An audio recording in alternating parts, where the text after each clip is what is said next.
avec l'effet sur le... Ah oui, j'étais tellement fière. Ah oui, J'ai gardé mes vues pendant le ballon derrière rentrait.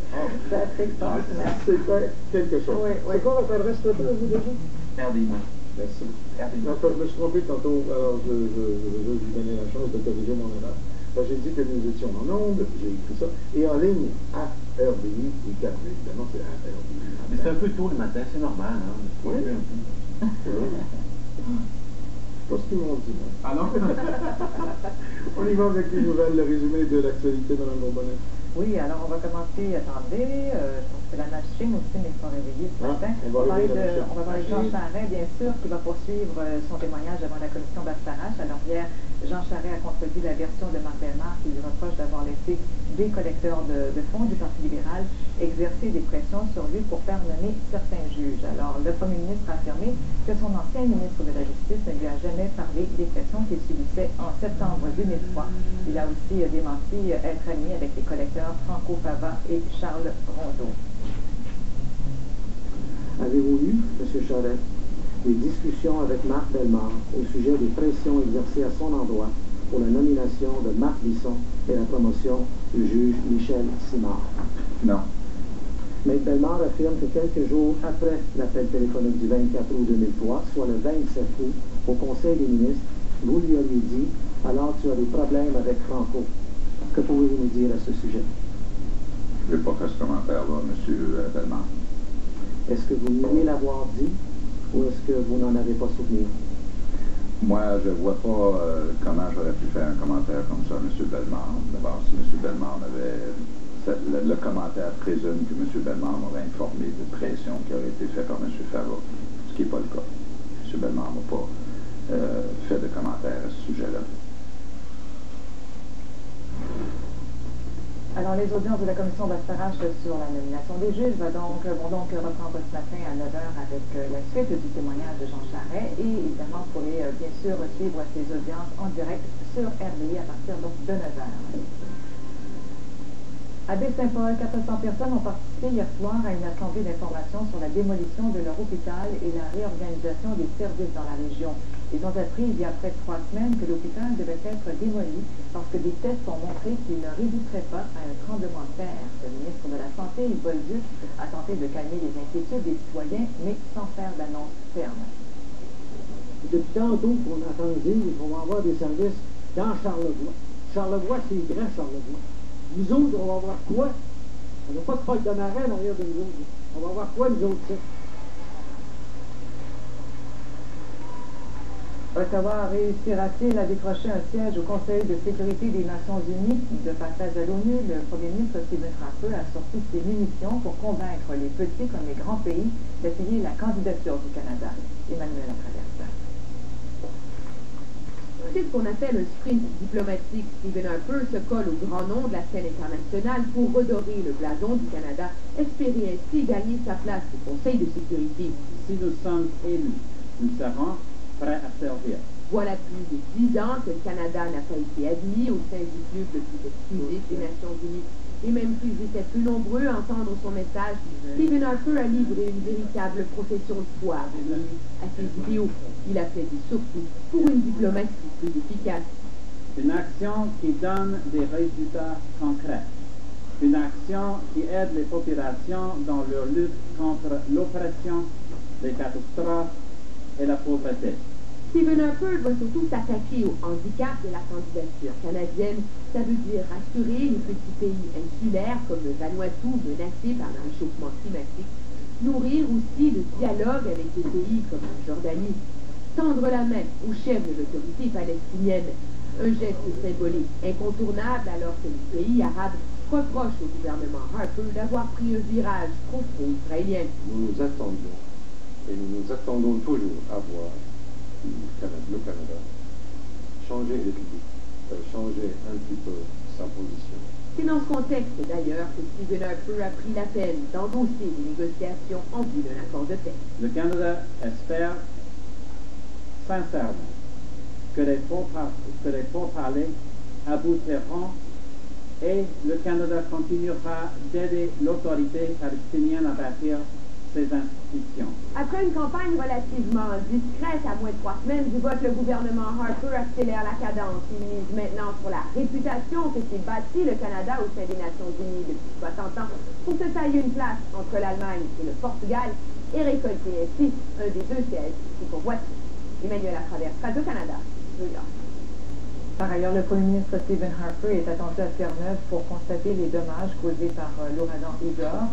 Il visitera avec le premier ministre de Terre-Neuve et Labrador, Danny Williams, les communautés de Charlie et de Britannia dans l'est de la province. Des milliers de personnes sont toujours privées là-bas d'électricité et les dégâts sont importants. Les arbres sont déracinés et des routes endommagées. Stephen Harper a promis qu'il viendrait en aide aux régions touchées. À Ottawa, de nouveaux documents obtenus par les libéraux révèlent de façon plus précise comment a été dépensé le $1,2 milliard lors de l'organisation des sommets du G8 et du G20 en juin. Des dépenses qui vont des chambres d'hôtel aux calepins des policiers, en passant par les produits pour chasser les moustiques. Marc Godbout. A break-in of the G20 G8 cost. En fin d'après-midi, une trentaine de pages commençaient à circuler dans les médias. Les détails de 20% des coûts du G8 et du G20. We're not trying to hide anything. The numbers are all right there in front of you. Les conservateurs défendaient aussitôt ces dépenses, disant avoir fait preuve de la plus grande transparence possible. 3 mois après les sommets de Huntsville et de Toronto, le gouvernement a déposé discrètement à la Chambre des communes les détails du 5e des dépenses d'1 milliard. Au-delà des équipements de sécurité, il a dépensé presque 20 millions de dollars juste en chambre d'hôtel au centre-ville de Toronto, puis 11 millions pour l'utilisation de l'aéroport Pearson, 439 000 dollars pour des toilettes portables, s'ajoute à cela écran solaire, désinfectant pour les mains et chasse-moustiques pour 334 000 dollars. C'est sans compter les 13 000 dollars en calepin pour les policiers. But we had to spend it. We had to spend it to make sure that we protected. Nous devions dépenser cet argent pour s'assurer que tout le monde soit protégé, a expliqué le secrétaire parlementaire du ministre des Finances. Cette fois-ci, les conservateurs sont responsables d'une dépense publique incroyable pour un sommet qui n'aurait jamais dû avoir lieu dans ces conditions-là. C'est littéralement des centaines de millions de dollars d'argent des payeurs de taxes jetés par la fenêtre. Je sais qu'ils ont dépensé 68 millions. Les libéraux avancent que certaines de ces dépenses ont été faites sans appel d'offres. D'après ce que je viens de recevoir, c'est inquiétant et c'est très troublant. Si les Canadiens ont maintenant une meilleure idée de 20% des dépenses des sommets, ils devront patienter pour avoir tout le portrait. Il viendra au printemps quand la vérificatrice générale déposera le rapport de son enquête sur tous les coûts. Marc Godbout, Radio-Canada, Ottawa. Environ 700 autochtones ont manifesté hier à Ottawa pour réclamer un meilleur financement des écoles dans les réserves. Ils dénoncent le nombre insuffisant d'établissements scolaires qui ne répond pas au taux de natalité élevé dans plusieurs communautés. Le sujet est aussi au cœur des discussions à l'occasion de la réunion du Conseil des ministres de l'Éducation à Winnipeg. Il y sera notamment question du taux de réussite qui est moins élevé que la moyenne nationale. Un train de marchandises du Canadien Pacifique a déraillé la nuit dernière aux limites de Saint-Lazare et de Vaudreuil-Dorion à l'ouest de Montréal. Une des 2 locomotives et 16 wagons contenant des produits destinés à la vente au détail ont quitté la voie au coin du boulevard de la Cité des Jeunes et du chemin Saint-Louis. On ne signale pas de déversement. Le convoi parti de Montréal comptait une centaine de wagons. Et une de nos équipes est en direction. On ira les rejoindre en direct tout à l'heure pour voir comment ça se passe à l'heure où on se parle. L'heure où on se parle, c'est 6h moins 20, Mme Boutet. Les Jeux. Du Commonwealth, oui. C'est la New Delhi, c'est ça? Exactement, du 3 au 14 octobre. Si bien sûr il y aura des Jeux, parce qu'on en a parlé énormément cette semaine. Exactement, mais là il y a une espèce d'optimisme qui s'installe dans la plupart des délégations. Il y a entre autres le directeur ici des sports pour le Commonwealth au Canada, Scott Stevenson, qui est à New Delhi, qui a vu les conditions et qui est de plus en plus optimiste. En fait, il pense qu'il a vu une nette amélioration au cours des dernières 24 heures. Pour dire qu'il y a en moins 800 ouvriers, ça c'est des photos de la BBC par ailleurs qui ont été publiées hier, mais donc 800 ouvriers qui travaillent pour améliorer les conditions sanitaires du village qui doit accueillir les athlètes. On part exactement de loin. L'accès a été fermé aux médias. Par contre, vous les avez vus sur les images de la télévision, on a pu quand même prendre quelques photos.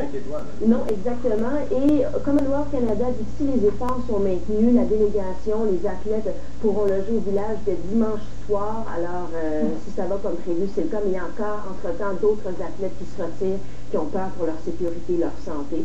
Des athlètes un peu partout dans le monde. Alors, ce sera à voir au cours des prochaines heures. Si ça commence bien. Voilà. Et c'est sans compter le contexte dans lequel, justement, s'est fait cette construction, les travailleurs, les Indiens qui n'ont pas été payés, les familles qui ont été expulsées. Au plan politique aussi, c'est un peu, disons... délicat. Oui, voilà. Merci, Alex. Ça me surprend tout le temps jusqu'à quel point on connaît le mal de reste du monde. Ouais. On se surprend de choses comme ça, mais en réalité, quelqu'un qui a voyagé vous dira il fallait s'y attendre. Mais pour avoir été à New Delhi, moi ça me surprend aucunement. Et puis la question des castes, parce que vous parlez des conditions de travail, la question des castes joue pour beaucoup là-dedans. Les gens, les miséreux de l'Inde sont vraiment traités comme tels. Et puis bon, c'est surprenant. Les chanceux du temps. Ben oui, je vais voir comment ça. 6h moins 40, c'est autre chose.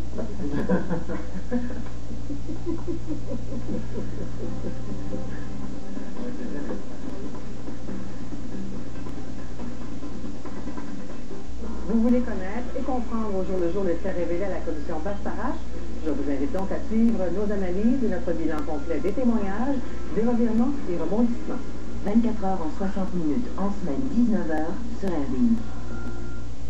Ce soir, La grande révolution de l'alimentation est bel et bien en marche. Certaines tendances sont déjà montantes, tandis que d'autres se pointent à l'horizon. les grands reportages, ce soir 20h sur RDI. Je mange une poutine, j'ai brûlé le mal.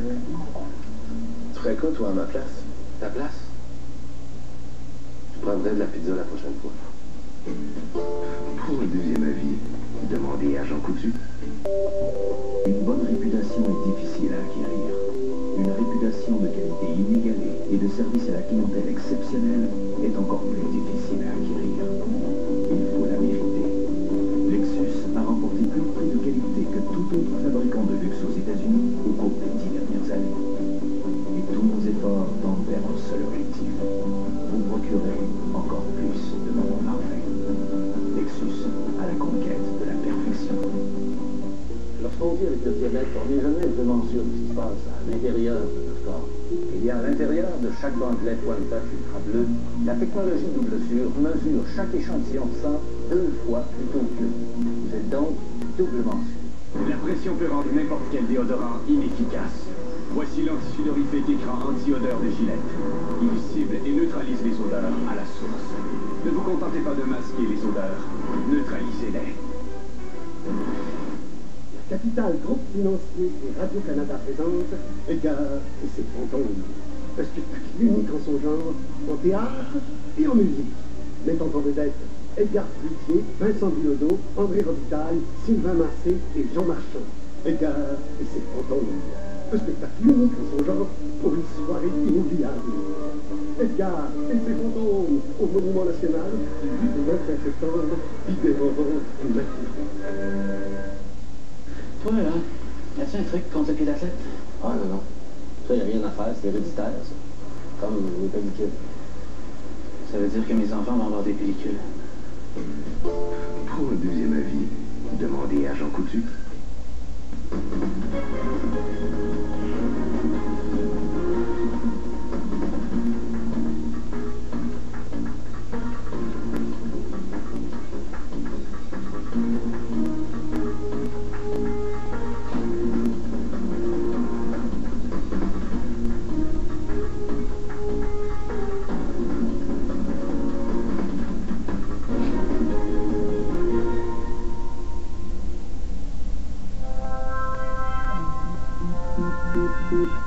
Il guide,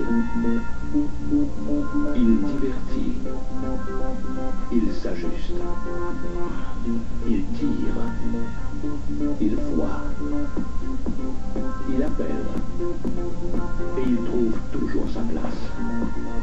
Plus au mètre cube, voici le terrain, le nouveau multisegment compact de GMC.